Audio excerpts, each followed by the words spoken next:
think it's over now. You're wrong. All aboard the night train. It's over, Prime.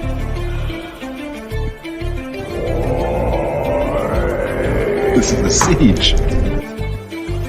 I'm a man of my word. Hey. Yeah. Dead or alive, consider this home. No killing the vibe in the night watch zone. Xenomorphs hype when the lights come on. Hit like and subscribe and the show might blow. Go viral, no COVID. It's a spiral. Emotions, hand on the Bible. Only go sign on the dopest your vitals. Better tune in, yeah, you know it's vital. From Schwarzenegger to Kane Hodder, Corey G down to Harry Potter. Shit, Sigourney Weaver, love the night watch zone. Come with me to the night watch zone.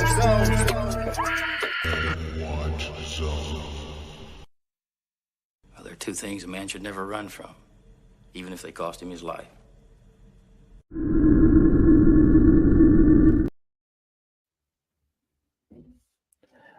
Welcome to the channel, ladies and gentlemen. Good morning to you guys. Hope that you are all doing well. Here we are on a Thursday morning. Yeah, get a chance to hang out and do some cool stuff. Real quick, just to give you guys a blanket hello to everyone that is here, and for any of you guys that are watching this on the replay, hope you guys are all doing well. And we've got, you know, some questions that we'll get into. I wanted to jump on here just for a little bit and hang out and all that good type of stuff. So let's see. Let me just catch up with you guys. We got JJ. What's going on? We got Ronan. Ronan's in the chat. What's going on, Ronan? Always here, man. Always here. Melissa, what's going on? Dan is in the house. What's up, Dan? Hope you're doing well. Let's see. We got Philip. Hey, Philip, how's it going? Saying hey to everyone. All right. Let's see. We've got Julie. Julie's in the chat. What's up, Julie? Good to see you. Hope you're doing well. Let's see. And we got Lamar. What's going on, Lamar? Good to see you. Hope you're doing well. All right. Thank you guys for coming in and hanging out for a little bit. I'm not too sure how long I'll be going for. There's times I've done these morning streams for 2 or 3 hours, but I do have what I wanted to do today is answer some questions that some folks have, plus some questions that I get asked quite often, and also give you guys a little bit of channel updates and stuff like that. Actually, this morning, after I get done this stream, I'm going to get a really cool opportunity to do an interview with a writer of some of my favorite horror films that date back to the 80s, back when I was a kid. And he's working on a new, or has worked on a new film, which I can't speak on specifically right now. But anyways, some really cool stuff coming up next week. We have a really cool interview next Tuesday, that is, with Cody Leach, which is going to be really, really fun. I really love his content. I was watching his stuff before I even became a content creator, so that'll be cool.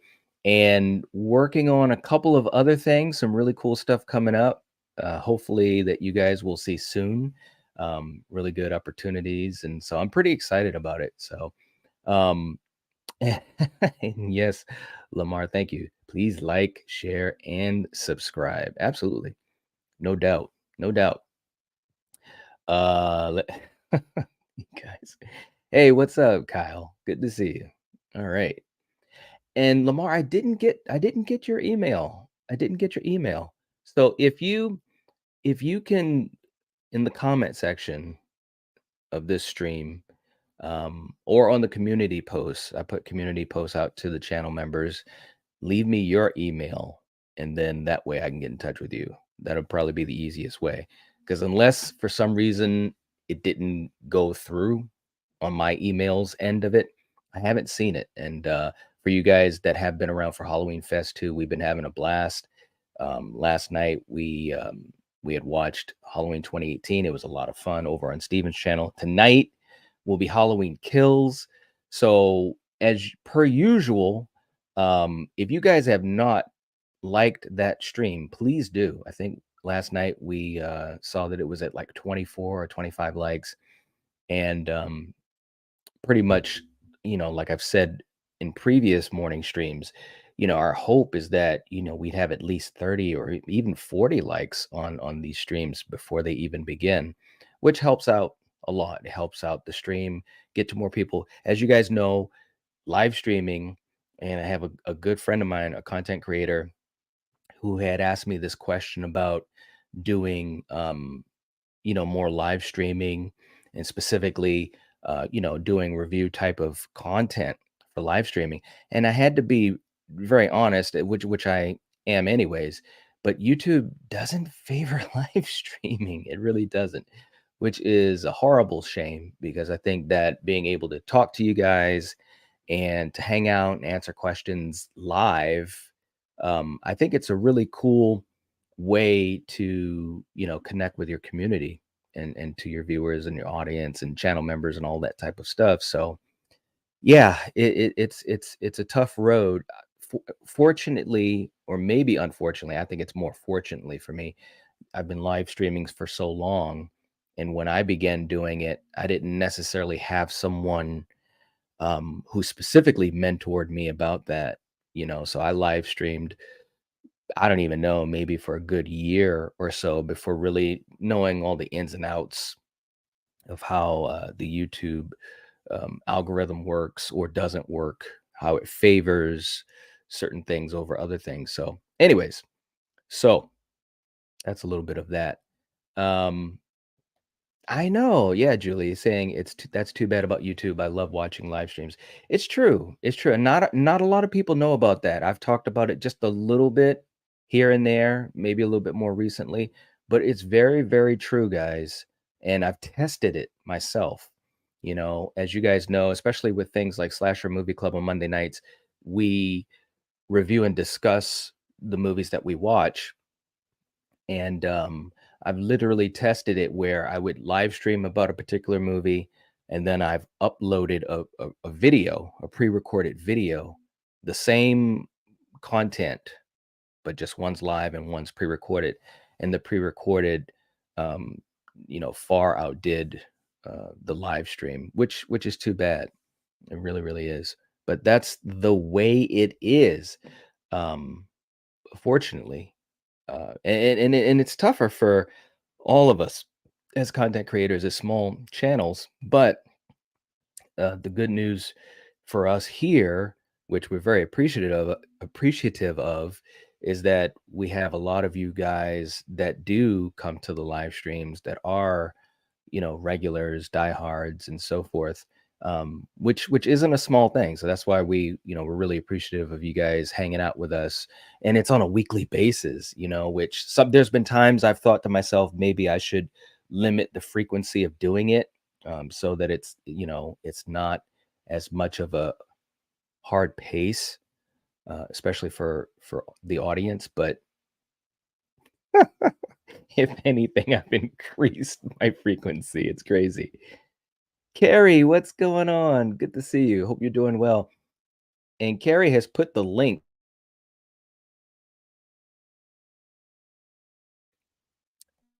I really appreciate that. And hopefully you guys can hit the link and then hit that like button.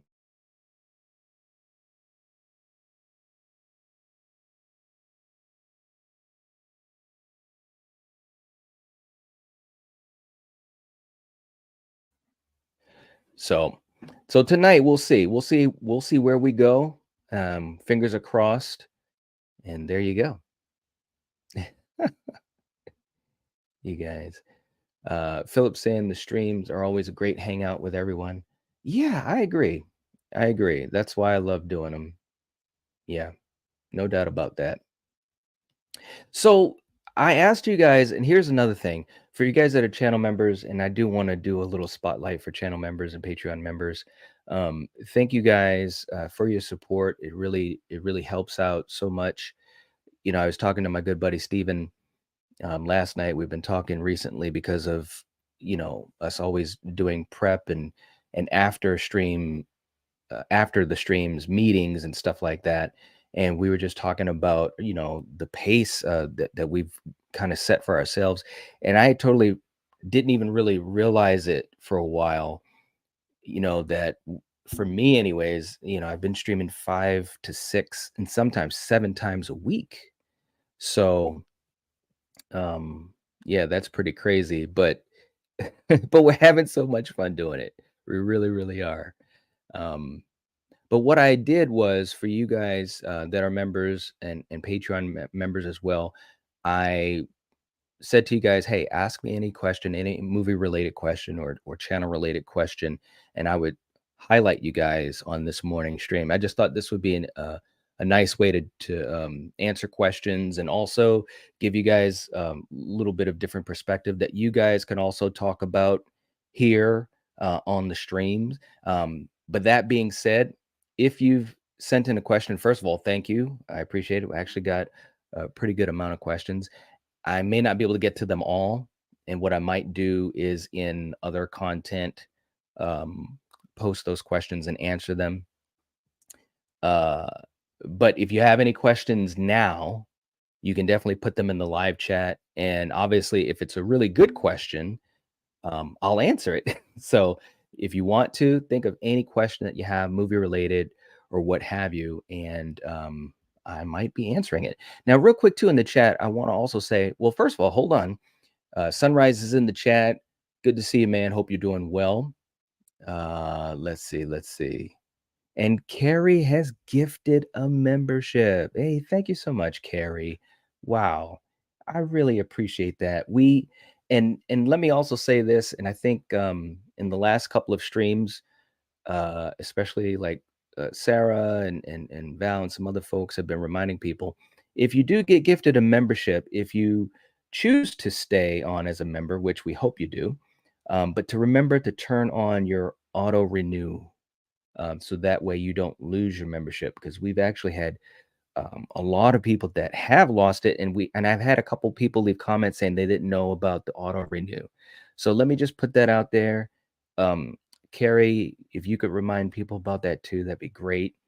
But thank you so much for gifting the membership. Looks like it was gifted to Sunrise. All right. All right, man. Well, welcome back to the channel memberships. We hope you stay. Thank you. We really appreciate the support. It is really awesome. Seriously. Um, and hey, Denisha, what's going on? Good to see you. And Ronan said, bro, my poster literally just arrived. That is awesome, man. That is so cool, bro. You got to send me a picture of it. I actually got a picture from Jonathan on Instagram. He got his poster, the Pumpkin Parade poster from our Halloween Fest 2 event. And man, it looks good. It looks good. I'm just so happy that it came out as good as it did. It looks awesome. I want one. You know what I'm saying? So man, I'm really excited that you got it. I know, you're just a huge fan and you love the franchise, and I know that it's in a good home with you, man. That is awesome. Very, very cool. Let's see. He said I'm stoked. There you go. Eric's in the chat. What's up, Eric? Good to see you, man. Saying I've actually got the day off. Oh, cool, man. So I can be here longer than normal for your Thursday stream. Hope you're well, my dude. Yeah, I'm doing well, man, and feeling much better. So that's a good thing too. But thank you so much, man. Hope you're doing well and enjoying your morning. That's awesome stuff. Yeah. Let's see. Ooh, and Dan, you've got a good question here. I like that, man. Okay, so I will throw that up as a question to answer. Yeah, and if you guys have any other questions, definitely throw them out there. I may not be able to get to them. Well, I know I won't be able to get to them all, but I will pick the ones that I think are pretty interesting for conversation. Um, Kieran's in the chat. What's going on, Kieran? Good to see you. Saying, I hope you're well. Thank you. Thank you. Carrie, welcome to the membership zone. There you go. I love it. And Ronan is like he is freaking out. He loves the poster. That's awesome. That is so cool. Very, very cool. I'm glad you enjoy it, man. Seriously, as you know, being on the panel, we put a lot of time into what we were doing with this whole Halloween Fest 2 event, and yeah, and we truly only had a limited amount of posters, and it was like I'm glad that the people that wanted them got them, so that's cool. That's cool. Yeah, and you have to share what it looks like framed. And Ronan, if you and you don't have to do this right now, just do what you got to do. But if you are able to take a picture and if you email it to me, I can display it here live. So yeah, yeah, yeah. Um, and you guys are welcome. Thank you guys for supporting those streams and as we continue to do these streams. Lamar saying I sent the email in this chat. You mean in the comments? Let me just take a look here. If you put it in the comments, I will have it, and then that'll be cool. Because I don't see it in here. But if you did put it in the comment section, I'll be able to get it. All right.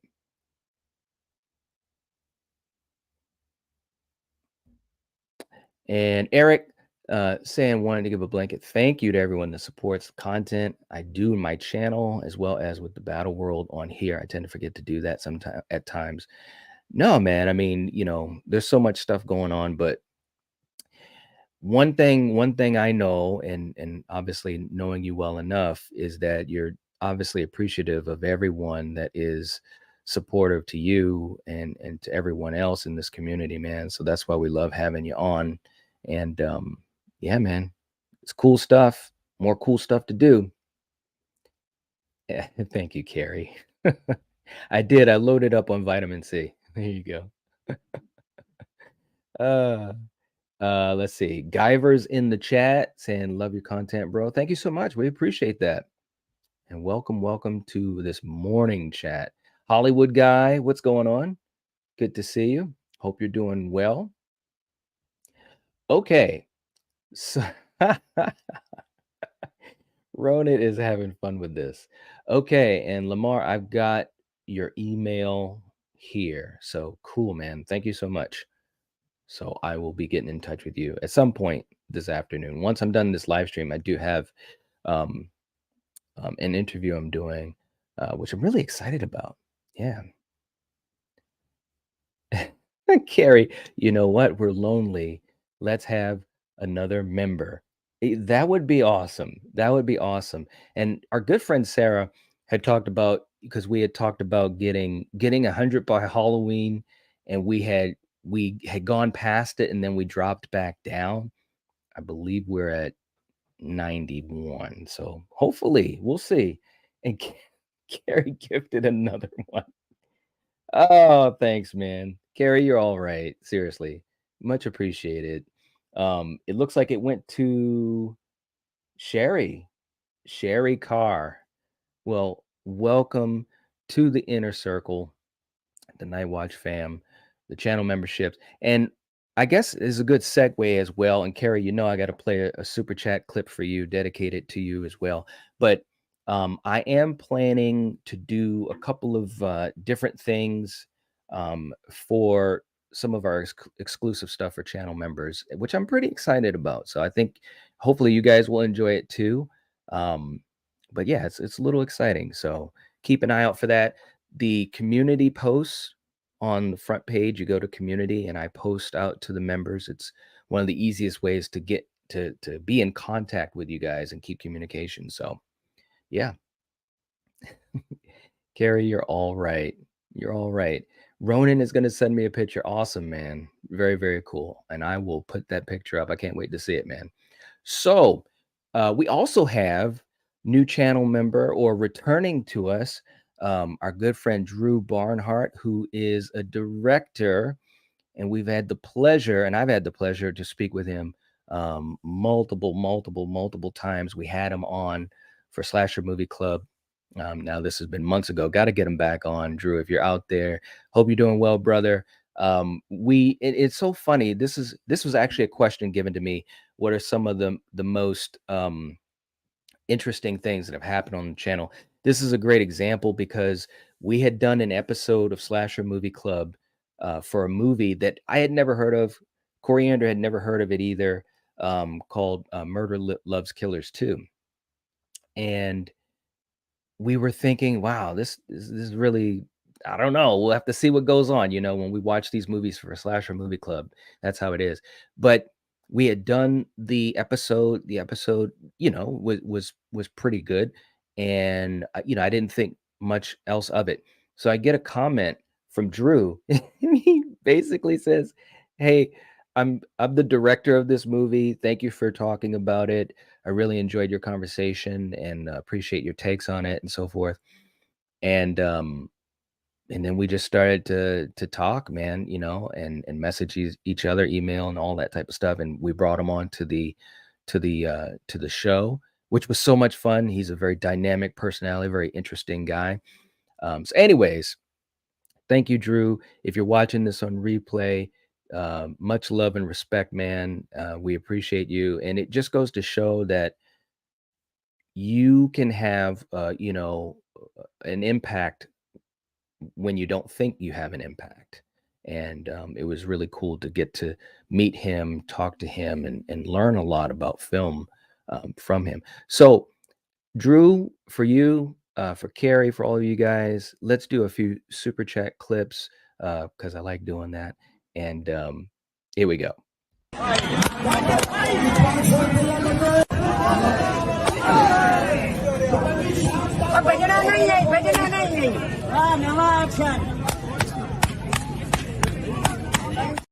Oh, hell yeah.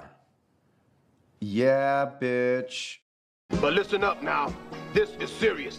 When you're tempted to do something wrong, even if the reasons are good, think twice, because you never know how things will turn out. You might be getting yourself and everybody else into a whole lot of trouble. Do what's right, and you can't go wrong. Take it from me, Mr. T.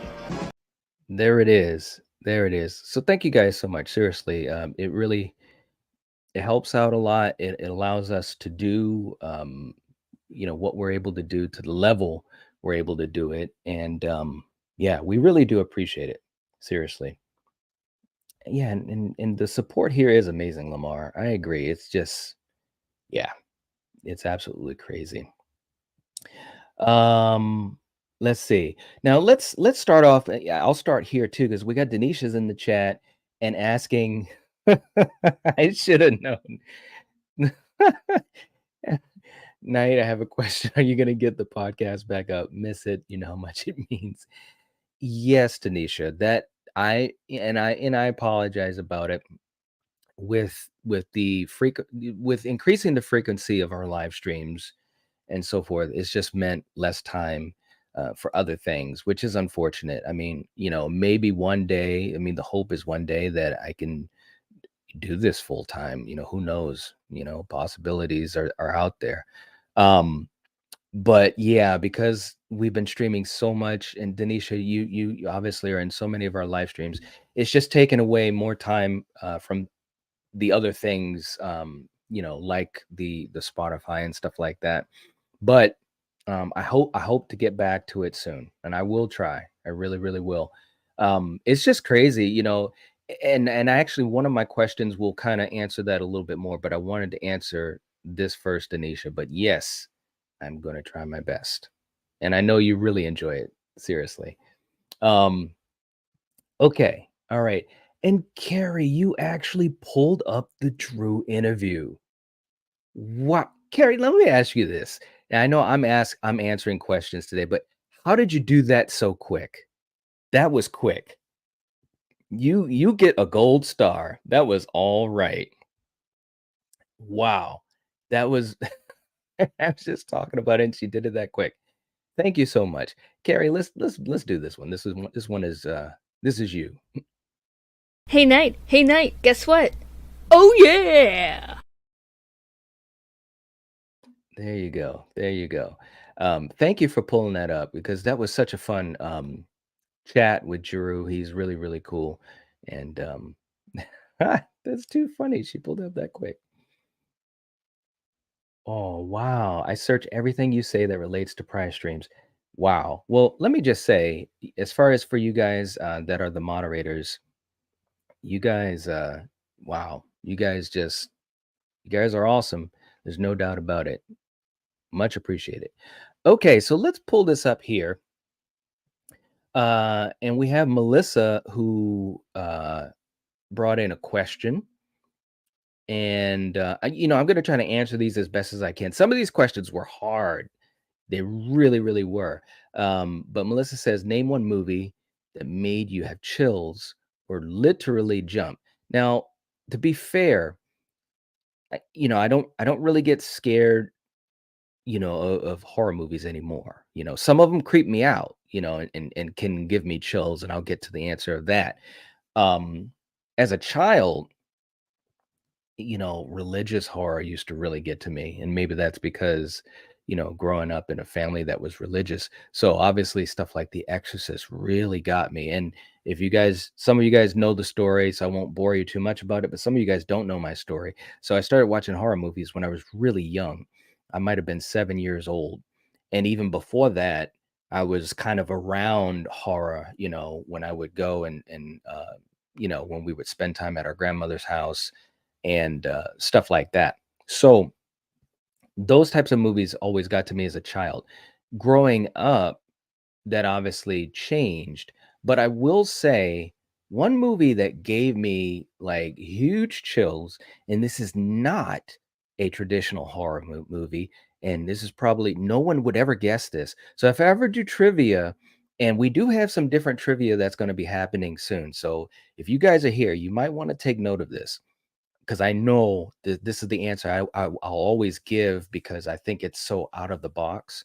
But when I was in my teens, I might have been only about 13 or 14, something like that.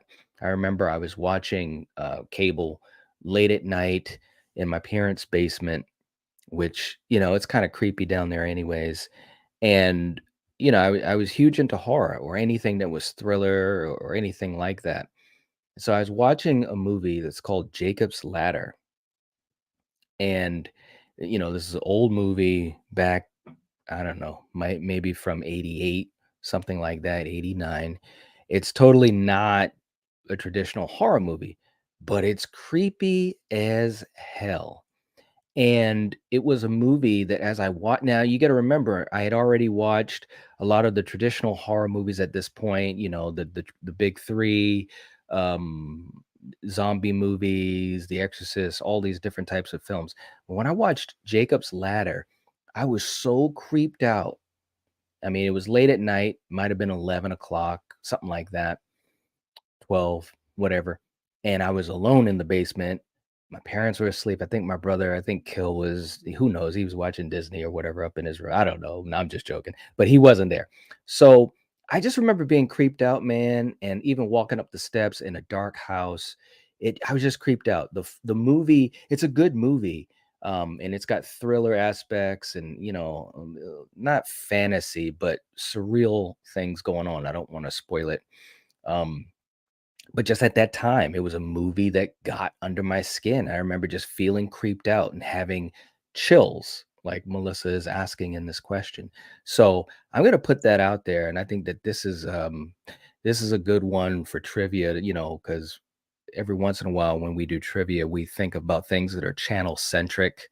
But this will be a good trivia if I was to ask someone, what was a non-traditional horror film that actually got under my skin. So yeah, yeah, Jacob's Ladder, Carrie. Yeah, okay, so Carrie remembers me, and I know I've talked about it at least once or twice, throwing it out there.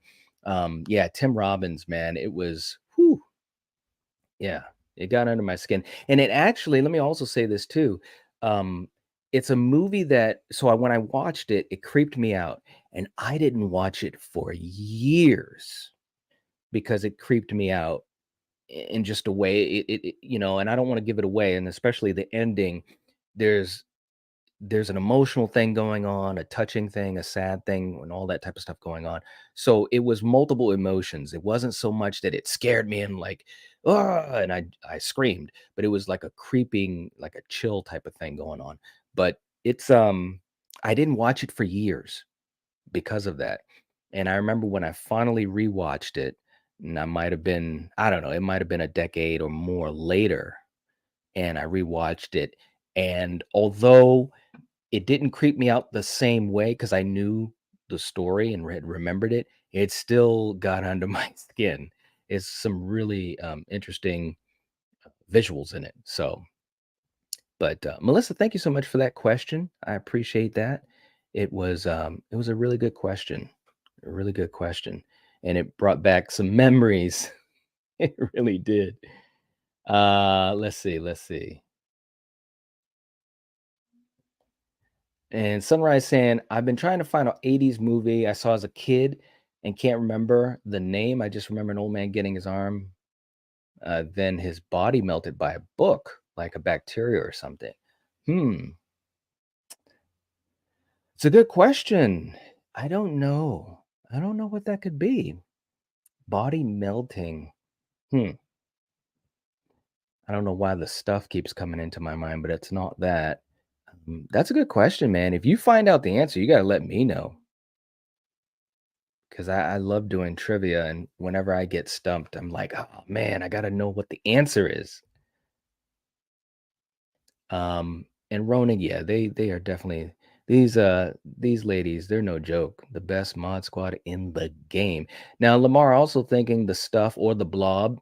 Yeah, I mean, the stuff is the first thing that came to my mind, but I don't think it's that. Um,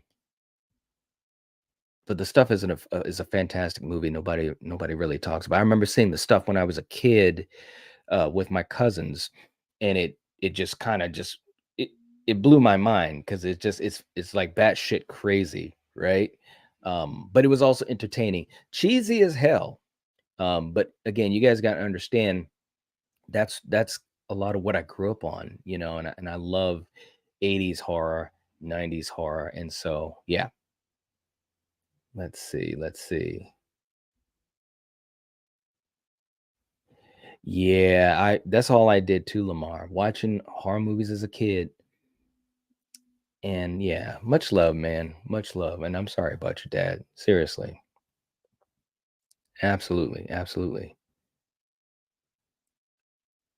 Let's see. And Carrie, yeah, he was fantastic in Shawshank. Um, Tim Robbins is amazing. Absolutely.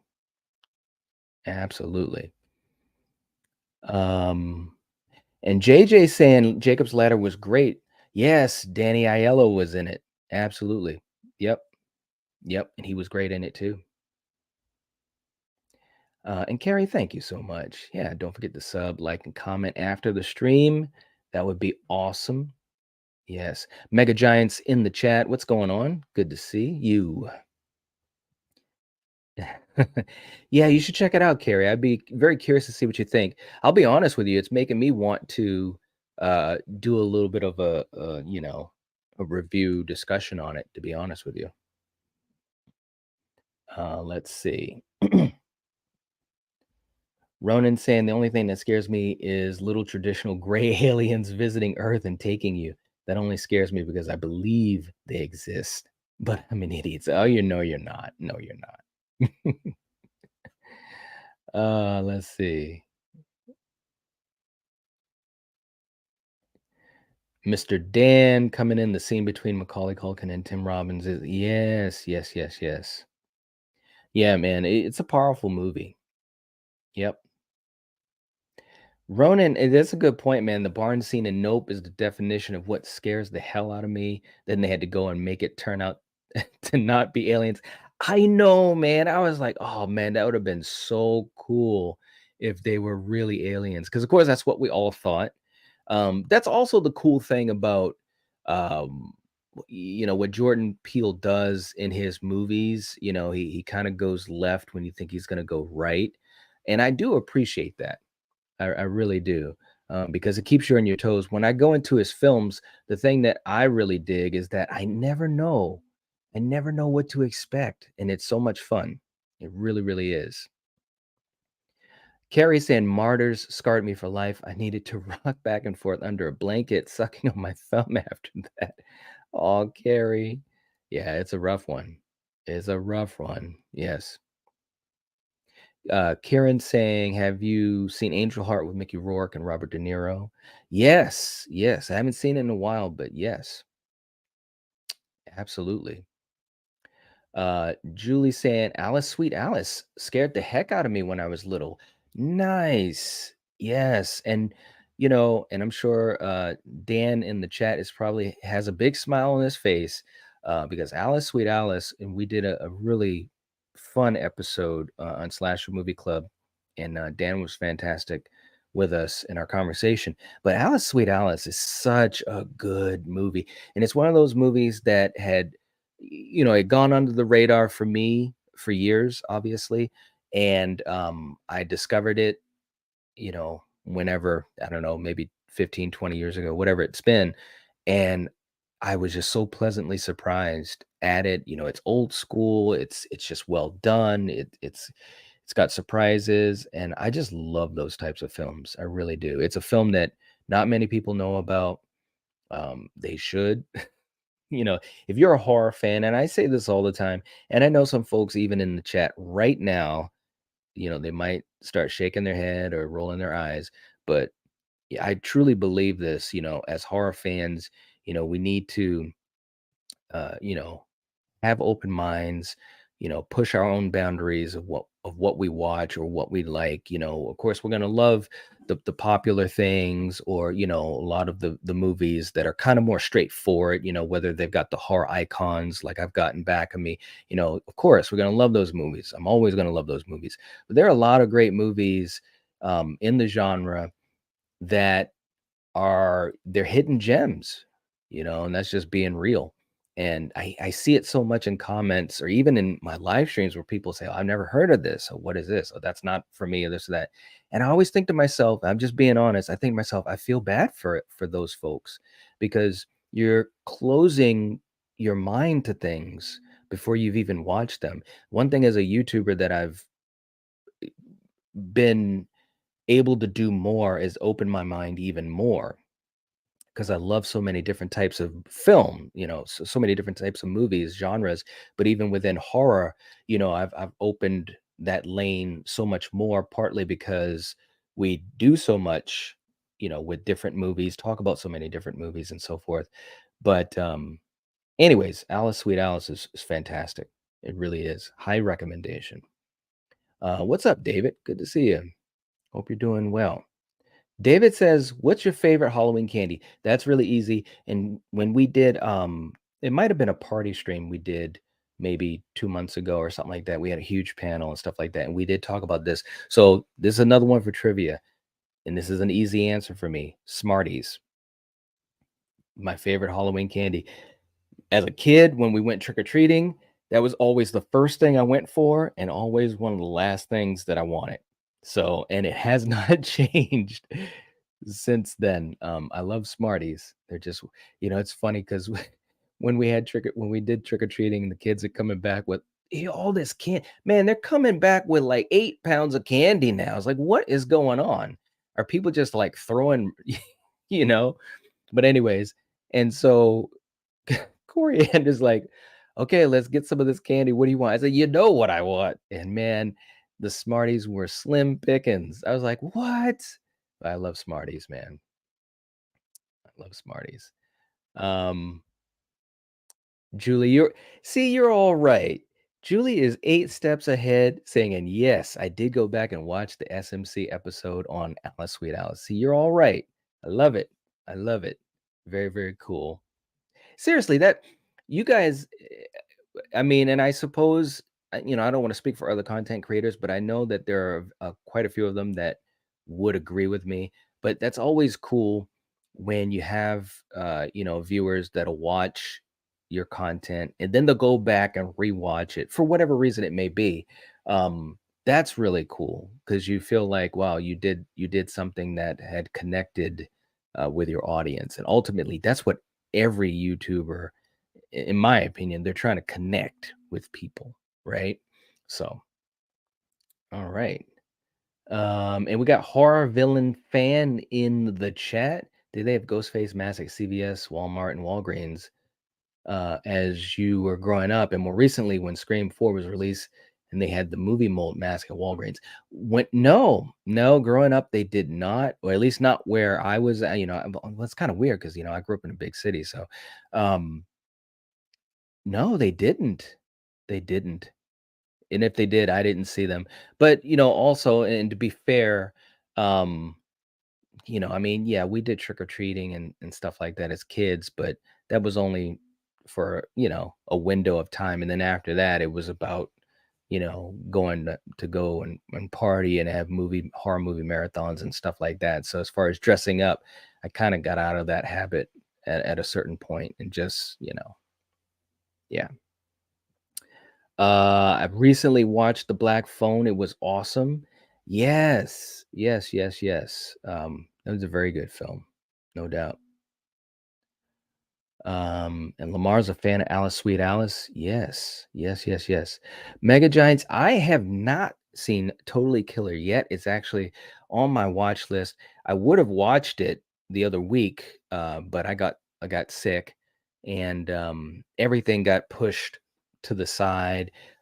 We were still streaming, which I really was fortunate enough to continue to stream and upload videos and all that. And by the way, if you guys haven't seen my latest video on The Dark and the Wicked, you guys should really check that video out. Well, number one, it helps the channel, obviously, but it was a really interesting watch, and I think Coriander and we had a really good conversation about it. It's a movie that people aren't it always amazes me, and I never thought about this until I started to create content, but I always thought to myself that people, especially for horror fans, that they really did watch everything.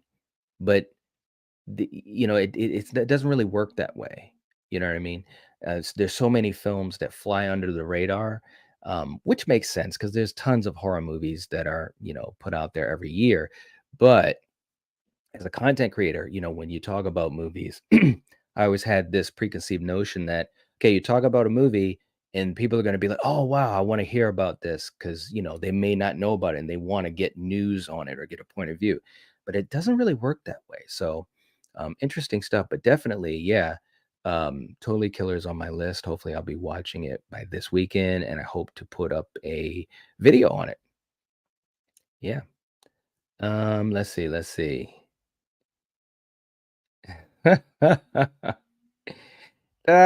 Julie, I tried to be open-minded for Don't Go in the Woods. I know.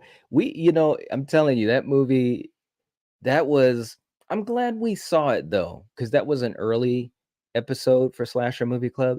And what that taught us is is that there's some movies that are just really, really bad. Um, but it was a fun discussion, a fun episode, and I fondly look back on that. Let's see. Philip saying one movie that made me scream in fear was Arachnophobia. Yes. Yes, yes, yes. That was a good one. And Smarties are the best. They really are. Not enough people talk about Smarties. We had a panel when we were doing our party stream or whatever, and I was the only one that talked about Smarties. So I felt kind of weird, but it's just the truth, man. I love Smarties. Val, what's going on, Val? Good to see you. Hope you're doing well. Saying Halloween 78 scared me, and I jumped at a scene that isn't even scary when Laurie backed up into Sheriff Brackett. Yeah, that was a good scene. And that was a scene that showed that Carpenter could have fun with the movie, right? Because it's a scare that comes out of nowhere, and it's kind of played. It's kind of played for fun. Obviously Brackett gives the great line. Everyone's entitled to a good scare, and that's the great thing about 78 is that it has a lot of those elements that just mold together seamlessly. It's obviously a lot of great tension and horror, and but it's got light moments like that as well. As a matter of fact, when Laurie bumps into him, and I've always said that it almost looked like Jamie Lee Curtis was about to bust out laughing, or maybe she was gonna laugh, or maybe it was just it's a great scene. It truly, truly is. And Carrie says, I watched The Howling yesterday because werewolves is my theme at the moment. I was not crazy about it. I do love Dee Wallace, though. Yes, Dee Wallace is Dee Wallace can do no wrong, in my opinion. I listen, it's funny you say that, Carrie, because as you guys know, or hopefully you guys know, on Tuesday nights we do our Battle World episodes, and I usually wouldn't do this because we have so many ideas on the list, and we also get a lot of ideas from you guys that watch. But we've been talking about bringing the Howling into an episode, and of course, as you might expect, we were thinking first as an American Werewolf in London, which was a stream that Coriander and I did a long time ago. It might have been even 2 years ago now, which was really, really fun. But we were talking about it, and all four of us on the panel. Well, I might have been the only one, but I love The Howling. I don't think it's better, than an American Werewolf, but I do really love it because it's got a really creepy atmosphere. It's just weird. Weird might be the best word for it. It's weird, and I dig that. And but I also do see some of the not downsides of it, but I can see why some folks feel the way they do about it. But it's interesting. There are huge, pools of fans of the film. It has a huge cult following as well. So interesting, interesting. Let's see. You guys.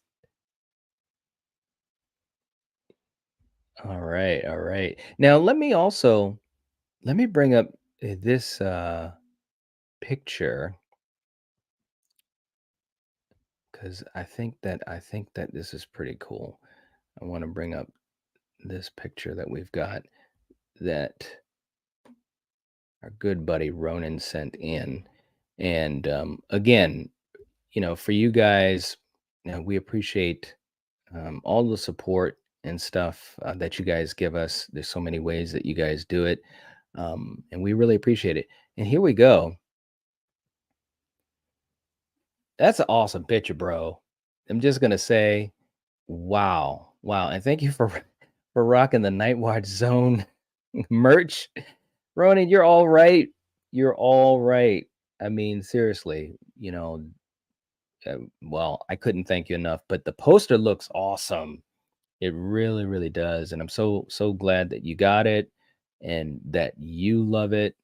That's the most important thing. Stephen and I, we always talk about that, is that we want folks to really enjoy the things that you guys get. So, yeah, that looks great, man. It really, really does. And like I said, I said to Stephen, it's like, man, I want one of these posters, you know. And but it was fun putting it together. I just thought to myself, I love the intros with the pumpkins, and I just wanted to put something together that kind of, you know, put those on a spotlight, so to speak. So, but man, thank you so much for sending that in. I really appreciate it. It's always good to see, folks with whether it's merch or collectibles or what have you, enjoying what they get. That always makes us feel really, really good. All right. So let's get to our next question too that was sent the other day. We got Danielle's question. And this one is a hard one, man. Saying, if you were tapped to create your own horror villain, what would his or her name be? What would be the unique qualities of your movie or villain? Now, first of all, whew, I think I will say this: creating a horror villain is challenging. Okay, because we have a lot of great ones. We really, really do. Um, I think for me, creating a new villain, the big thing I would want it to have is something that is different from what we've seen, which is challenging. Now, if it's a straight slasher type, first of all, I'd want it to be a slasher with some other elements included in it, mystery whodunit, a central character that has to figure things out. There's that challenge. And I'd want that character, the villain, I'd want that character to have a charisma, something that, just attracts people to that character. Now, whether that means that the character speaks or is silent, I don't know. I'm not 100% on which way I would go, because I think that both have its advantages. But if it were to be a speaking villain, I'd want it to be a villain that's smart, that is, you know, um, has a darkness to them. Like, there's some characters in film, and not even just straight horror villains, but when they speak, you pay attention. When they speak, there's a lot of weight to their words. I do know that the villain that I would create, it wouldn't be a very talkative character. It would be, at least in my mind right now, answering the question, it would be something that, it's very, it's spaced out. They're not talky. It wouldn't be something like, like a Chucky or something like that. Um, the qualities I would want the character to have, a darkness, some type of mystery tied to them as far as their past.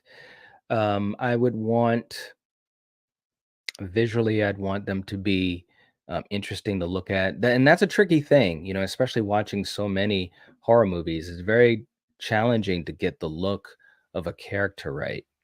You know, as far as what their name would be, I, that's hard to say. It probably would not be like a first and last name, and it probably wouldn't be a traditional name, like a Thomas or something like that, right?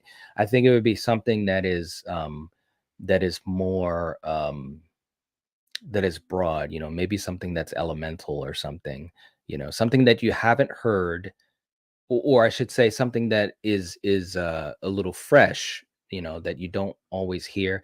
Like whenever I think of, especially for horror movies, there's some horror movies that the title of the movie is either a word that's not used often, and it just stands out. It grabs your attention.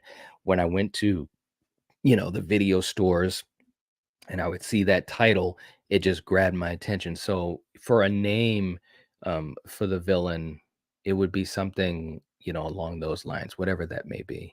You know, that's a tough question, Danielle. That's a good one. But thank you for thank you for sending that in. That really, now I got to really sit down and like write out something and think about it. Um, let's see. Let's see. I want to catch up to you guys in the chat. Carrie's a fan of Totally Killer. All right. Ronan's a fan of the Black Phone. Very cool. And Carrie, thank you for putting the link to our video for The Dark and the Wicked, which just came out yesterday morning. So hopefully, I'm hoping that it gets out there, because I think it's a film that needs to have more light on it. Yeah. Let's see. Let's see. You guys are talking about Winnie the Pooh, Blood and Honey. Oh, wow. David saying, are you a fan of the Chucky franchise, including the TV show? Well, David, we've been really lucky. And Carrie, you don't have to put these links up. I mean, it's up to you, but you don't have to. But we've talked about the Chucky franchise on Slasher Movie Club, which has been a lot of fun. We've covered 5 of them. Let's see, the trilogy, Bride and Seed. Yeah, we've covered 5 of the films on Slasher Movie Club, and we're hoping to finish out the franchise on Slasher Movie Club at some point soon. So definitely, David, check out those on Slasher Movie Club. The other thing, too, to remind folks, I know I've said this before, but I'm probably going to have to keep saying it for a while. We have our different playlists. You go to the front page of my channel and you'll see playlists. So we have a playlist for Slasher Movie Club. We have a playlist for the Saw franchise. We have a playlist for Battle World. We have a playlist for, the Halloween franchise. So you can, definitely check out content a little bit easier like that. Because, we're getting close to 900 videos on the channel. It's crazy, man. I can't even believe it. There's a part of me that almost thinks I need to you know, narrow it down. But yeah, so playlist is a way that you can check them out.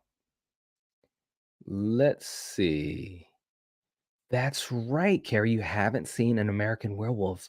Woo! You'll have to, well, if you get a chance, let me know what you think. I'm curious to see. I'm curious. And saying for me, the Howling's pace was just too slow for me. That's really what forced me out of it. Interesting. Okay. All right. Very, very cool. And let's see. Philip coming in with a question saying, Knight, I have a question. What movie surprised you the most with its twist?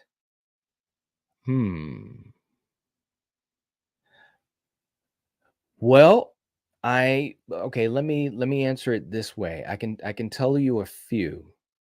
Um and I love twist endings, and I might forget, an example or two. But and we just talked the other night, well, I should say Tuesday night, we had our Battle World episode with the fog versus the mist. So the mist, that ending was woo, that messed me up. I did not see that coming. It worked on two levels as a twist for me. Number one, and no spoilers in the chat. Let me just say that. Hopefully there have been none. Um, if there are, Carrie, if you could just take care of that. And you guys, and that's a general rule, unless I mention the spoiler, just try to follow my lead because there are some people that haven't seen these movies. We found that out on Tuesday night. So with the mist, the ending of the film, it worked on two levels for me. Okay, number one is what the character of David he chose to do. That's number one, and then number two was the revelation after that. Okay, so it's like two twists, right? Totally blew my mind. Totally blew my mind. So that's kind of the more recent answer. But when I think of a twist, um, especially with movies, I got to think of my man M. Night, and The Sixth Sense. I remember going to the theater to see it. And for you guys that didn't see it in the theater, or some of you guys that are younger and stuff like that, what you may not know if you weren't there was there was so much hype around this movie, and thank God you weren't able to just kind of, at least for me, I wasn't able to just kind of look it up online and start to get an idea what's going on. And obviously having YouTubers like myself not spoil it. And of course I try not to spoil things. But just going into movies blind, right? It was so cool. I knew it was a Bruce Willis movie, and you saw, you saw the kid say, I see dead people. So I'm like, okay, this is the type of movie I want to see. The twist at the end blew me away. I remember in the theater, there were people, you could hear them gasp. Okay. And as soon as it happened, there was a lot of us that just kind of sat there like, I don't know if I want to say in shock, but we just sat there kind of like, what? So I got to give credit to The Sixth Sense. That was a great twist ending. It might be the one that surprised me the most. I mean, it's hard to say. I'd have to really think about that, but it's definitely a movie that when I think of twist endings, that always comes into my mind. It's always in the rotation, high in the rotation. So I would say The Sixth Sense. That's a great question, Philip. Very, very cool. Thank you. Um, and let me bring up our next question. And again, for you guys, that brought these in yesterday and the day before, and especially for you channel members, really appreciate you guys jumping on this. Ronan, our good friend Ronan, saying, Knight, what is your personal favorite horror movie and why? Now, this is a challenging question because, as you guys know, I love so many horror movies. I really, really do. And I have different connections to a lot of these different movies. Now, I know a lot of you guys would expect me to maybe name the big three or Scream 96. Obviously 78, Halloween 78 is up there, but I'm gonna go in a different direction. So Ronan, I'm not trying to cheat this answer, but obviously you guys have heard me talk about, especially, with 78, just how I think it's just such a damn good movie. So I'm gonna give a different answer because if I was to have a list, and who knows, if certain person that might be watching this maybe on replay, we will be talking about this. But if I was to give you my list, my top 10 favorite horror movies of all time, it's really, really difficult, in that top three or four. Okay. So I'm just going to go with a movie that I hold really dear to my heart. And not many people, at least, in our community, talk about it a lot or enough. I absolutely love Silence of the Lambs. I really friggin' love that movie. Okay. Now, for some people, they'll have a conversation where they'll say, well, is that really a horror movie? Isn't it more thriller? Look, bro, all I can tell you is when I saw that movie growing up late at night with my mom, I was sitting there watching it with my mom, and she's freaking out, on certain scenes and stuff like that. It's a movie, it's similar to like how I told you guys about Jacob's Ladder. It's a movie that really it chills you from the inside, right? It's not so much, jump scares, a lot of bodies being thrown all over the place with gallons of blood. It's a very psychological, horror film, in my opinion, with fantastic performances, cinematography, direction, production design, and everything. I love that film so much. And when we've done our top 10 horror films of the different decades, when it came to the 90s, man, that was my choice, man. And I didn't even have to think about it. And there are obviously some great ones in the 90s, obviously. But we'll get to that at some other point. So, anyways, but I just want to shine a little light on Silence of the Lambs. Fantastic performances by Jodie Foster, and obviously one of my favorite actors, Anthony. I mean, he was just amazing as Hannibal Lecter. I mean, mesmerizing, just chilling, brutal. Um, yeah. So, anyways, that's my answer for that, Ronan. Hopefully that is a good answer for you. um, but yeah, it's a great film, and for people that have not seen it, you gotta see it. You gotta see it. So, good question though, man. Thank you so much for sending that in. Mega Giant saying thoughts on Sweet 16 and thoughts on Dana Kimmel's performance in Sweet 16 from 1983. Well, and you guys, this is cute. You guys are referencing some amazing episodes from Slasher Movie Club. We talked about Sweet 16, and it was a really fun discussion. Coriander and I both really loved that movie, and seeing Dana Kimmel, who's one of my favorite final girls in the Friday 13th franchise from Friday 13th Part 3 as Chris, um, she was really good in Sweet 16. She really was. And it's one of those movies, it's a good example. It's almost a perfect example of a slasher movie club movie that you could just put on, kick back, you got your popcorn or your pizza or whatever, your favorite beverage, you just have fun with it. Sweet 16 is that type of film. And we had, and we still do, of course, which is great, but we had a string of those types of movies that we talked about. And it was just so fun, because for me, when we did the episode for Slasher Movie Club, I hadn't seen Sweet 16. I don't know, since I don't even know how old I was as a kid. I had forgotten about it. So it was like being reintroduced to it. But Dana Kimmel, she's awesome. Absolutely awesome. If I ever get the chance to have her come on, for an interview, I would absolutely love to do that. No doubt about it. Because she's just awesome. She's so awesome. Um, and yeah, that poster, it did look really cool, man. Did it? Thank you guys. Thank you guys. Val says, I want your hat, your Michael hat, Ronan. Yes, yes. That's awesome. All right. Now let me catch up a little bit to you guys here. and see if I can answer a few more of these questions. And for anyone that is coming into the chat, um, welcome, welcome. Carrie saying, I would want someone calculating like John Kramer with charm and elegance, his psychotic mannerisms that are intricately maneuvered that you can't even tell it's psychotic. That's a good point. That is a good point. Someone that is, he commands the screen like a Kramer, like a John Kramer, or a Lecter. If I was to create a character, that's what I would want to create, is that type of character, because those type of characters, they stick with you.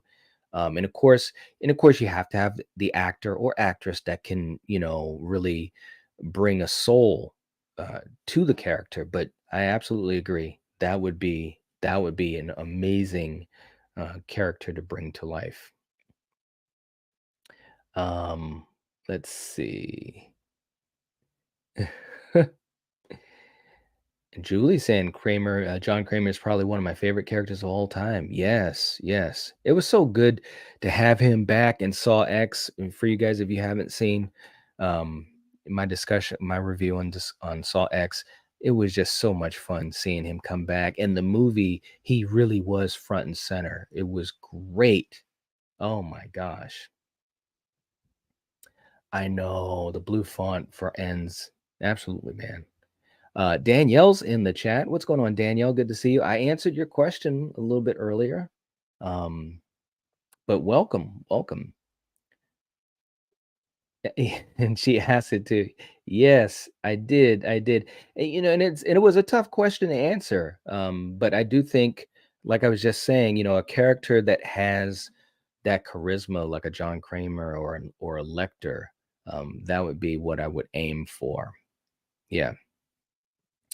Let's see. Yes, yes, yes. And Julie's saying, I love M. Night. I grew up near his home. That is awesome. Wow, that is so cool, Julie. And we haven't, and myself specifically, haven't had a chance to really um, get into his films. I want to, because there's some good ones. I know there's some folks that they kind of rag on some of the lesser ones, and that's fine. But as a visionary, as a an idea person, I think M. Night is really special. you know Carrie saying Saw and The Sixth Sense, best twist ever. Yes, Saw as well, man. It was a good one. Yep, yep. When at the end of Saw, man, the theater was like, "What?" I mean, I love that. There's almost nothing better than that in a movie when you get that "oh shit" moment, It's just awesome. It really is. Hey, Ralph's in the chat. Good to see you. Hope you're doing well. Ronan. Yes, old. Nobody talks about old. We wanted to do a stream on it. And of course, like I said earlier in this stream, because of the way that YouTube has been, especially in the last year, it's probably going to be something that we record. But I do want to talk about old. I thought there was some really interesting things in it. Yeah. Yep. And Dre, what's up, Dre? Good to see you. Hope you're doing well. Let's see. And Danielle's a fan of The Sixth Sense. Very cool. Dan is a fan of Knock at the Cabin. All right. Ralph's a fan of M. Night. Very cool. I'm glad to see that. Old was a very crazy movie, so it's happening. M. Night's movies always deliver for sure. Yeah, The Village, bro. Yes, I again, and I'm just, I'm really thankful, because a lot of these movies I had the chance to see in the theater, with friends or family. But The Village, bro. If you had seen the audience, there are people when we walked out, you could see there were people that were they were still scratching their head. Oh my God, it was crazy, absolutely crazy.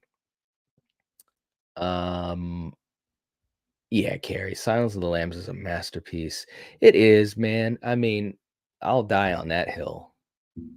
I'll die on that hill. It's just so good, guys. Seeing it young as well, and all the things surrounding how that happened, it just hit me. It felt like I was watching something real, so that also added a different level to it, right? But it's just so well made, and the performances are so good, so good. Mm-mm-mm. Julie was not a fan of the ending of Old. Okay. All right. Yeah, and then I will say, without getting too much into it, because I do want to talk about it hopefully soon. Um, yeah, there was I was a little mixed on it. Julie, you'll have to get in touch with me, because that would be a fun thing to talk about, Old, or maybe some of the other M Night stuff. So yeah. Danielle saying, Silence of the Lambs didn't really appeal to me personally. Wow, really? Oh, wow. I thought, man, that's a movie. Yeah, I love that movie. I really, really do. Yep. House of a Thousand Corpses and Devil's Rejects, probably my favorite horror. Really? Okay. Um, Definitely some good stuff. We talked about House of a Thousand Corpses, and I think we talked about Devil's Rejects. At one point, we were going to do the whole trilogy, but we didn't finish that. Yeah. Yeah, Carrie. Anthony Hopkins. Look, guys, I'm just letting you know. That's my man. You know, when I saw him in that, then I went back and watched his older shit, and I was just like, wow, this guy is amazing. And then, everything that would come out after that, I, it, he could have been talking about Mickey Mouse, and I would have paid to watch it. you know, he's just that good. An icon, a living legend. Um, and wow, just so good. Fracture was great. The Right, yeah, so many great performances, man. I mean, hell, he's even good as Odin in the MCU. You know what I'm saying? And he has that voice. He has that presence in his voice. There's a certain, it's just great. It's just great. And Carrie, you're all right. Thank you for putting up the link for the Sweet 16 episode. That was a fun one. Yeah. Ralph, you're talking my language, magic. Nobody talk, and I've been, and I know I say this a lot, but it's true. I've got a list. I've got enough content to go easily for another year of stuff that I want to talk about, or that me and Corey and Kill want to talk about, or what have you. And Magic is on that list. It's such a great movie. Nobody talks about it. Nobody, again, these, some of these older films, and I get it. For a modern audience, for a younger audience, sometimes they don't get the opportunity, or they don't know about these older films. So that's why I spend quite a bit of time, whether it's Slasher Movie Club or whatever, to talk about some of the older stuff too, because it's great stuff out there.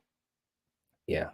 Ronan saying my favorite horror movie, hands down, is John Carpenter's The Thing. Easily my favorite. Great answer, Night. Thank you so much. And I love The Thing. It is, but and I know, because I know you guys have heard me talk about it before, so that's why I wanted to talk about Silence of the Lambs. But man, if you made me have to choose, man, I don't know, man, I'd have to shed a tear because it's so tough.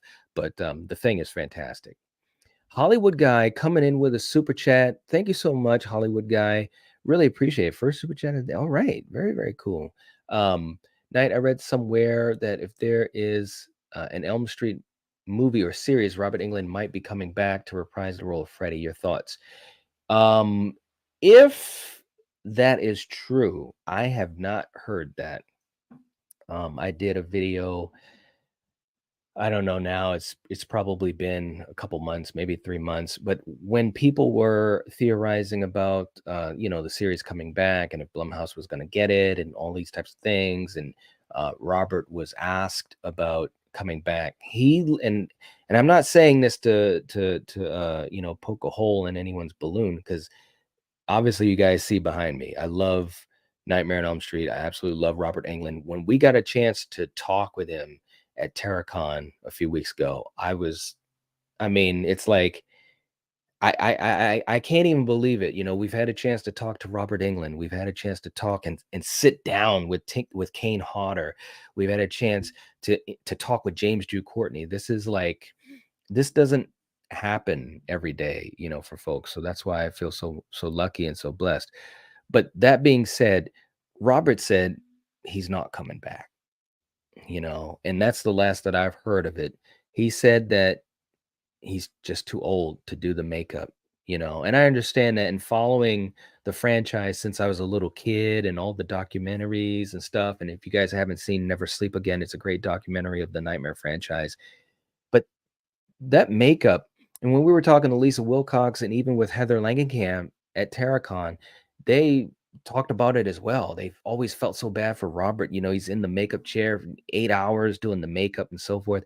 And he's just too old to do that now, unfortunately, you know, and the physical things that he would have to do as Freddy. Now, what I've theorized, and I don't know, I don't even know if I really want this. It's because I love Robert Englund so much, but if he did the voice of Freddy, right? You know, that could be a way that you could kind of cut it down the middle. But you know, I just don't know if they would do that. And I think with the Nightmare franchise, it's going to be interesting to see what ultimately will happen. You know, there definitely are people out there and you know, studios that want to bring it back. Obviously Jason Blum was very famous about saying he wants to bring it back, but as far as Robert reprising the role, I don't see that happening, you know. And again, I did a video on it, I don't know, maybe about 3 or 4 months ago. And you know, it is a sad thing, and that's exactly why. And I have something coming out, like last night we were talking, you know, for Halloween Fest, and we were watching 2018, you know, Halloween 2018. You know, we have in James Drew Courtney a modern day icon, you know, portraying Michael Myers in 3 movies and being just such an awesome person and so appreciative of the fans and all of that. And my feeling is let's enjoy that. Let's enjoy that. You know, I know there's a lot of folks that are fans of the franchise, but maybe weren't so happy with some of the decisions in the trilogy.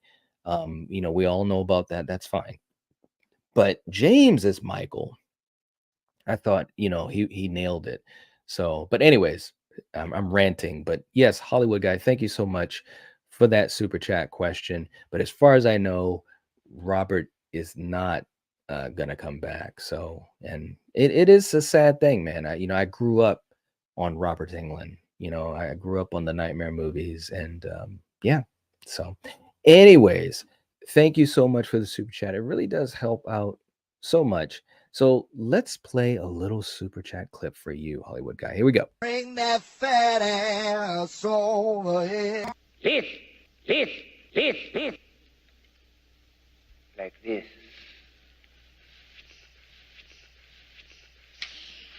Swing your hips. Swing your hips.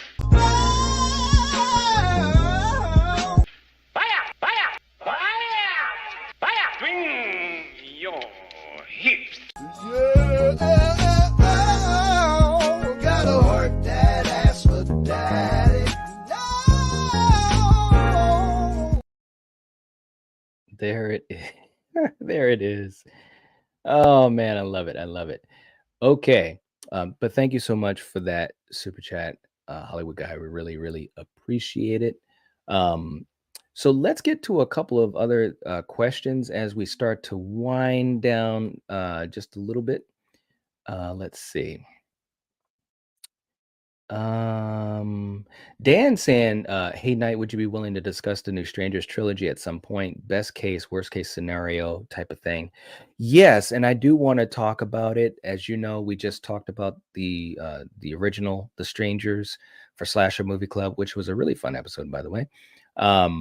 So I do want to kind of talk about what I think about the trilogy coming up. Rennie Harlan, who is directing, I think, you know, has a really good style, visual style.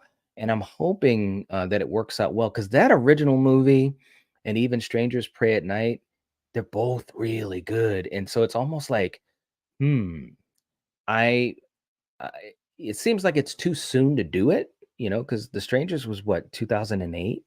So, anyways, I do have some thoughts on it, man. I do. So, good question. Good question. Let's see. Let's see. Cody is asking, and this is a good one.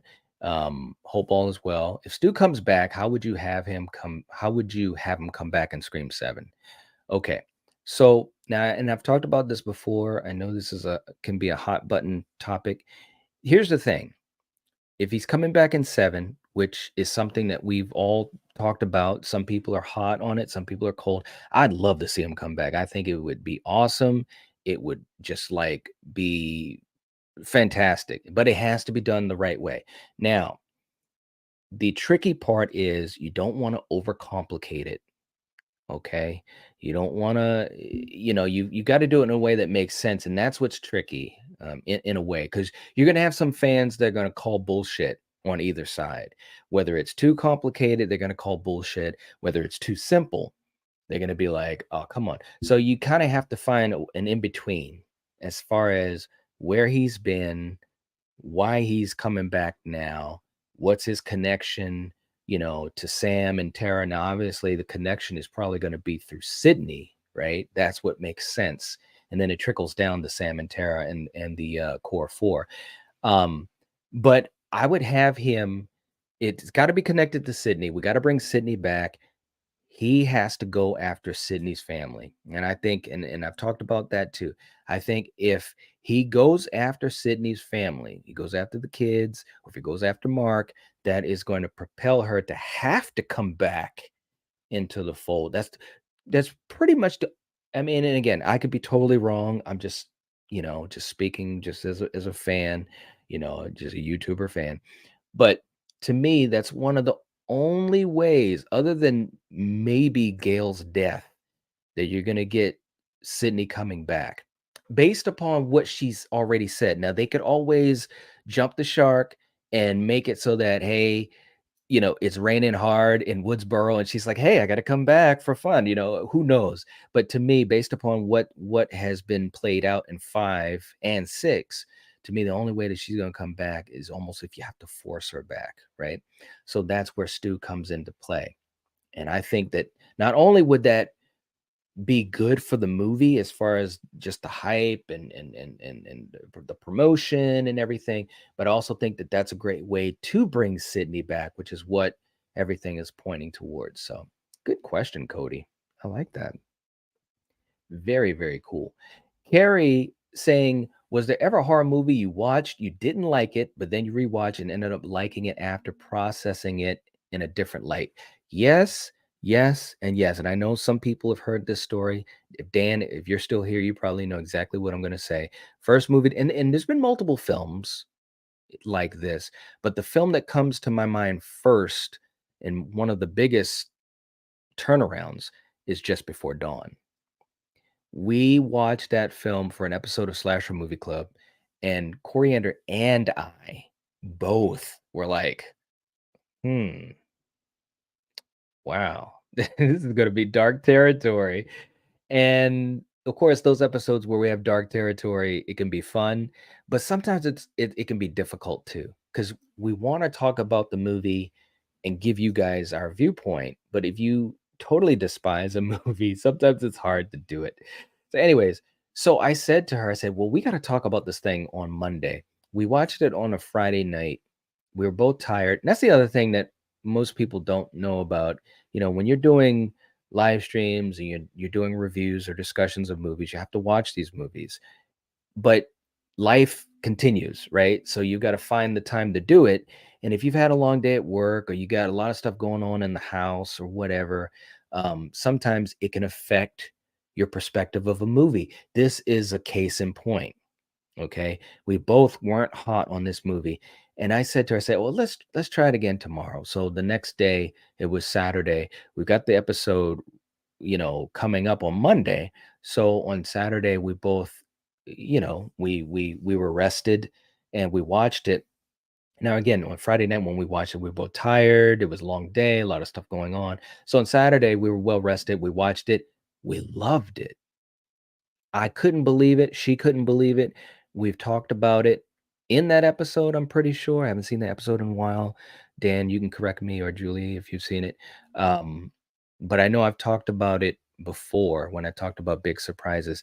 And it truly did surprise us, man. Like, and it's a film that now is very high on our list. It's to me, it's a great slasher, an old school slasher from the 80s, man. So that is the movie, Just Before Dawn.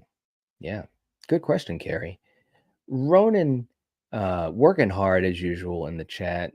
If you haven't purchased the Nightwatch Zone hoodie from the store, I don't know what you're doing. They're lightweight, soft, comfortable, and freaking awesome. Thank you so much. Seriously, man. I appreciate you. I really, really do. Um, Now let's see. We've got a couple more questions I wanted to get to as we're starting to wind down a little bit. Let's see. And I think that's all the ones I had. Oh, May. May came in, and again, shout out to May, and our Patreon supporters. We really appreciate you. But May answered this really, really quick when I put up the post. Said, "How do you balance during YouTube with everyday life, work, family, etc.?" Well, May, and I've been asked this question before. It is challenging. It is really, really challenging. I have two jobs. I work overnights, and my main job is very taxing emotionally and mentally, and dealing with folks in need and so forth. So but I've always done those types of things in life. I've always been a people person, so it just makes sense that I would have gravitated towards a job like that, and also teaching martial arts, right? So the only way that I've been able to balance it, and everyone has different personalities and so forth, but the only way I've been able to balance it is to have a schedule, a schedule that like I hold to, and I don't really deviate from it that much. Um, and it helps. It helps because it gives me a blueprint as far as what to expect, what to work towards, and how to set up my time for it. But it is challenging, and I think a lot of people who do YouTube, and we have a few YouTubers here in the chat, and I'm sure they could speak on it. It's really tough, and especially if you are creating content at a very, very frequent pace. You really you got to have a game plan. It's the only way. And it's tricky. Me and my buddy Steven, we talk about this all the time. A lot of it is willpower. You almost have to have the will to remain at a certain pace, because you kind of have to do that for YouTube to help push your content as well. It's a tough cycle. I always say to people, if they choose to get into it, really love what you talk about, because if you don't, you'll burn out really easily. And I've seen a lot of, even some of my friends go through that, which is always sad to see. So you got to love what you do. You've got to have, in my opinion, you have to have a game plan, and you have to have patience, which is one of the tougher aspects of it, to have the patience to see through the ups and the downs. But that's how I've been able to do it. It's been challenging though. It really, really has. But fun. So, all right. And wow, I know that I am way behind in the chat. Oh my goodness. But thank you guys so much. Um, and if you have any more questions, maybe put a Q in front of it, and that way it'll be easier for me to find it. Of course, if you super chat, they will be highlighted. StreamYard makes it tough as you go through comments, because they all look the same, you know. Let's see. Yes, I agree. Ronan saying going to see Saw X today. All right. And then later on, Halloween Fest 2. That's what I'm talking about, man. All right. And by the way, Carrie, if you get a chance to let us know how many likes do we have on Halloween Kills, the live stream for tonight. I'd be really, really curious. And I hope we get some more likes on it. I really do. Yeah. Carrie saying, I love that Sam keeps straddling the fence between Killer and Final Girl. When she puts on that ghost face costume, it fits like a glove. But when she's killing a ghost face, she's a badass. Yes. Yes, I agree. I agree. You guys are talking about Saw 6 being a favorite sequel. Yes, yes, yes. Agree. I love 6. Mega Giant saying American Psycho is a masterpiece. It is really good. We had a blast talking about American Psycho on Slasher Movie Club. We really, really did. And there's our link for The Strangers. Thank you so much. We appreciate you, Carrie. Steven's in the chat. What's up? Good to see you, man. Hope you're doing well. We had we had a great time last night. Another great stream for Halloween Fest 2 when we were on Steven's channel watching Halloween 2018. And Steven and I, as we usually do after the stream, we kind of do our own wrap up meeting and stuff. And so it was, it's just been really, really cool. So we hope that tonight that we do well again. Hope you guys join us. That's why we're doing it, is to have the community come together and hang out as we head into Halloween itself. Yeah. Let's see. Philip saying, Night, I have one more question. What are some of your favorite kills? One of mine is Melissa from Friday 7. Oh, wow. Favorite kills, man. There's so many. If we're talking about Friday, some that come to mind, and Jason X, with the freeze, that was great. When I first saw that, I was like, no, he didn't. That was great. The sleeping bag kill, of course. Tina's death in the original Nightmare, still to this day, I think is such a fantastic scene, a fantastic kill, because everything is built up, from the moment she steps outside of the house and she first sees Freddy, and then he chases her, and then obviously we know what goes on from after that. That was just a great kill. It really, really was. But there's a lot of great kills, man. There really, really is. No doubt. No doubt. Let's see. I want to catch up to you guys a little bit more here. You guys are too funny. Yes. And Carrie, wow, you've just been working hard, girl. The Just Before Dawn review. And that's an old episode too, man. Whew. All right. That was a good one, though. It was a fun one. It really, really was a fun episode. Let's see. Ronan, if I directed Scream 7, people would cry, but not in a bad way. Yeah. Okay. All right. Dre saying it's hard, especially when you consider mental health and being taxed from your job. It is, man. I mean, I don't, obviously I don't talk a lot about that. But you're just dealing with real life and you're trying to help people, in any way that you can.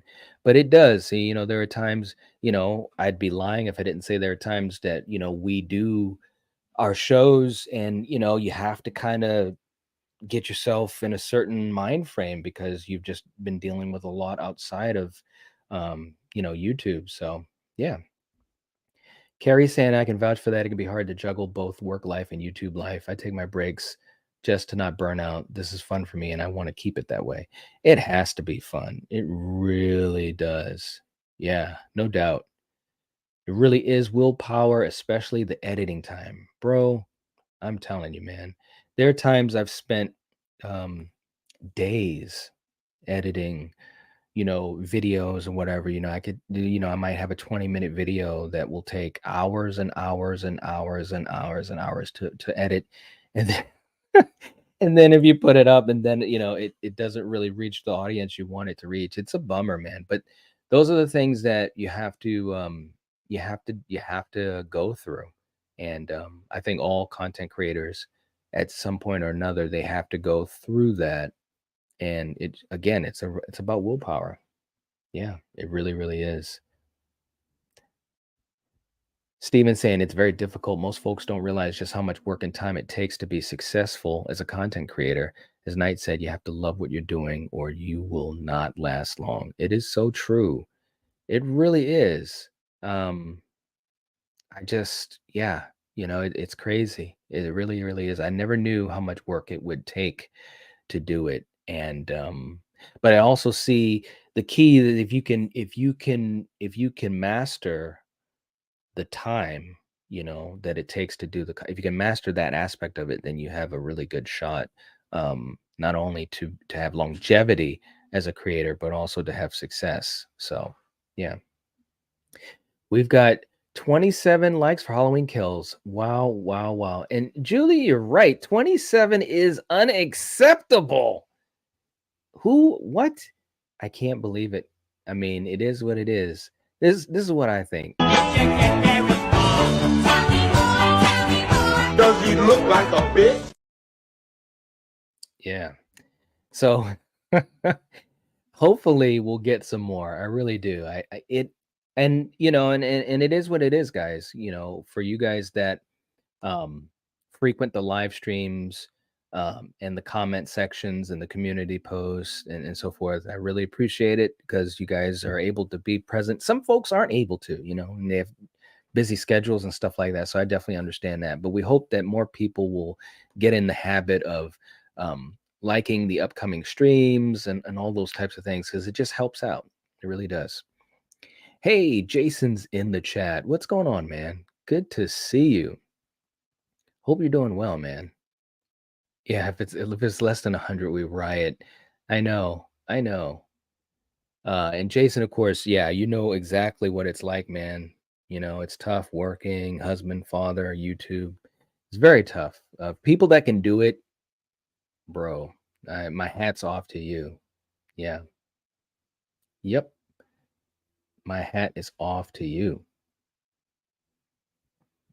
6 hours of editing already. Bro, I knew as soon as you said you were doing the 50 moments, I knew that you were going to have days. Days, bro. When we did our scariest moments in horror, and that was a good example. By the way, if you haven't seen that, you got to check that out. That was one of the coolest things that we put together.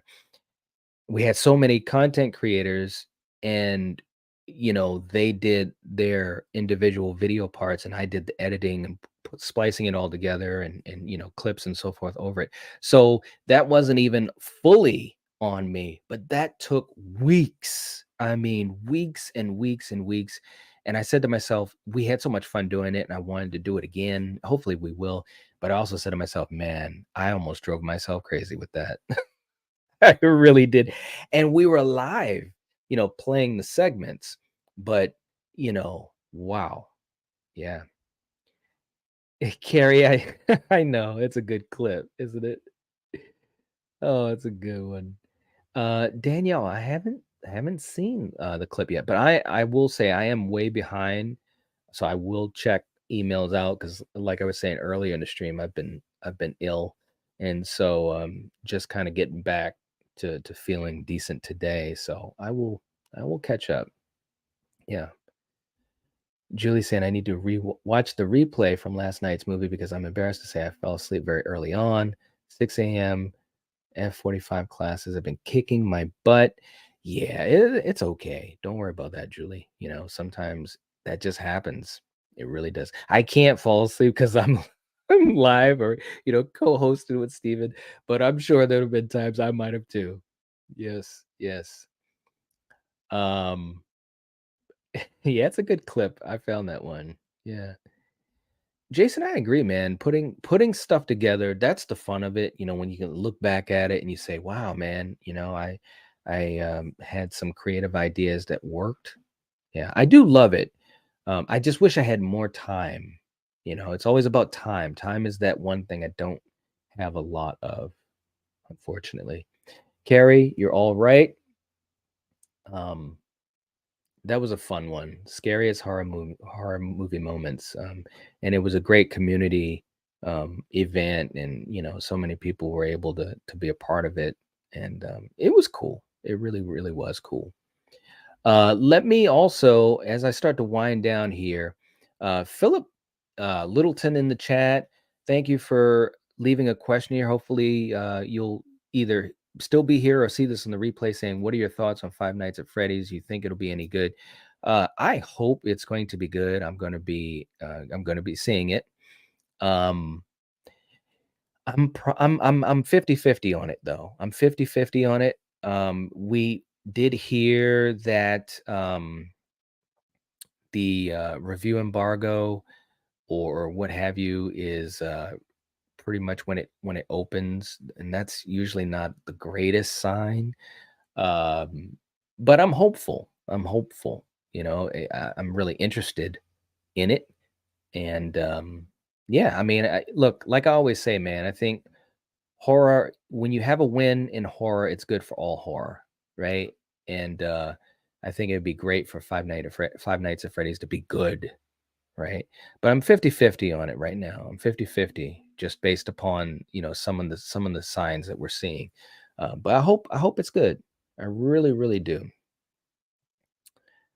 And let me just catch up to you guys. I think we've got another question in here. Mega Giant saying, can you rank these 4 great horror chase scenes from 1 to 4? Gale in Scream 2, Helen, I Know What You Did Last Summer, Sasha in Urban Legend, and Wendy in Prom Night. Ooh, wow. Ooh, that's a good one. Okay. This is good, man. I think Urban Legend was a great one. It's kind of underrated. Wendy and Prom Night was really, really good.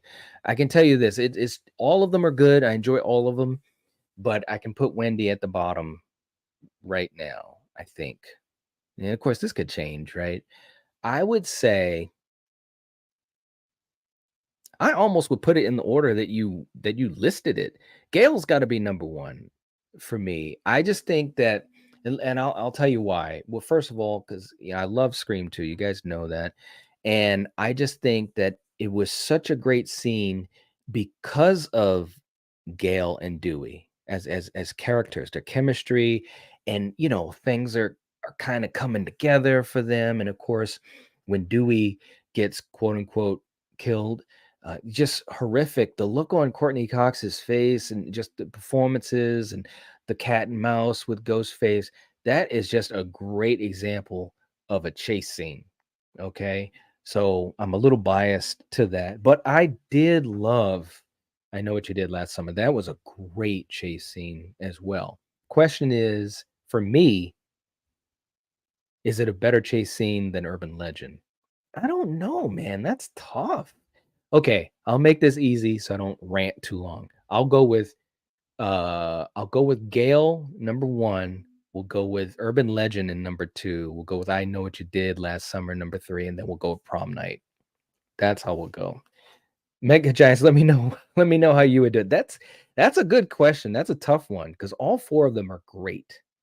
They really, really are great. Oh my gosh. That was a good question. Hey, we got Sir James in the chat. What's up, man? Good to see you. Time won't give you time. Boy, George. That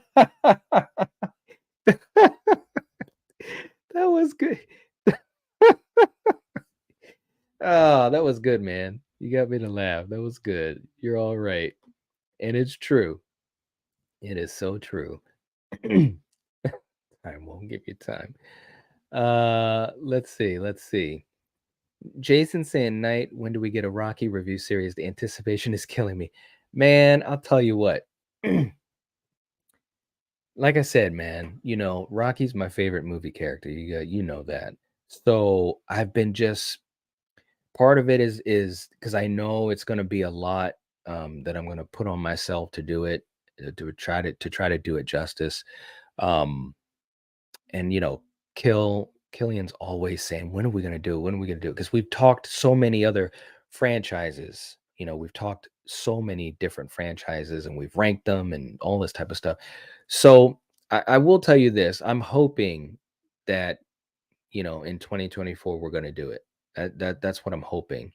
Um, when we do it, man, it's going to be fun. And you know me, I love to geek out talking about the Rocky movies just like you do. So, but that's my hope is 2024. That is my hope. And we want to do it, and I really want to do it.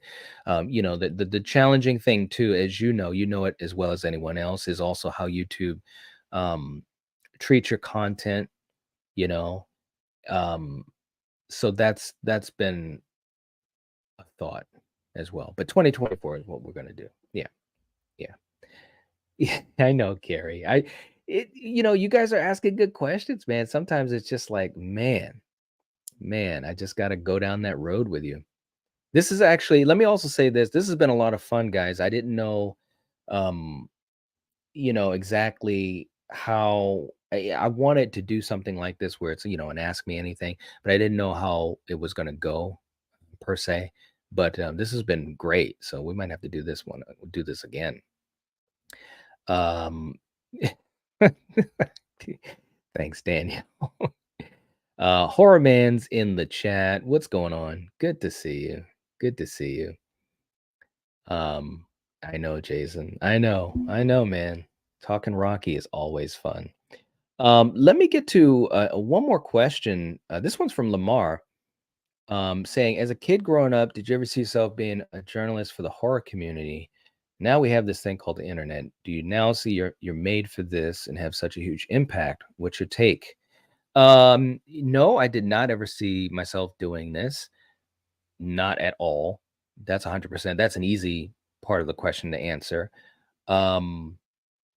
Do I see that I'm made for this? And it's having a huge impact. I'm definitely seeing that it has a really good impact. A lot of you guys are just so kind and reaching out to me, whether it's on social media or in comments and videos, on email and stuff like that. And I really do see the impact, which is it's absolutely amazing. I would have never imagined that. And I do think that, well, I'll put it to you this way, and I don't know if I'd say if I was made for it, but I do know this is when I decided to start doing YouTube, I was confident enough to do it because I knew I could talk about movies because I love them so much. And I knew that I could talk about them with a passion, you know, on and I don't want to say on the same level as other people that I was watching before I became a YouTuber, but I saw those folks as inspiration, and I said, well, I could do that too because I've been watching movies since I was a little boy. My parents, we grew up on movies, and so I knew I could talk about them, and it's been a process to learn. So yeah. But thank you, Lamar. I appreciate that, and I'm glad that there is an impact that's being made there. It really, yeah, it's cool. It's cool. It really is. Steven saying, "Who's your favorite YouTuber to watch, listen to?" I'm craving an answer.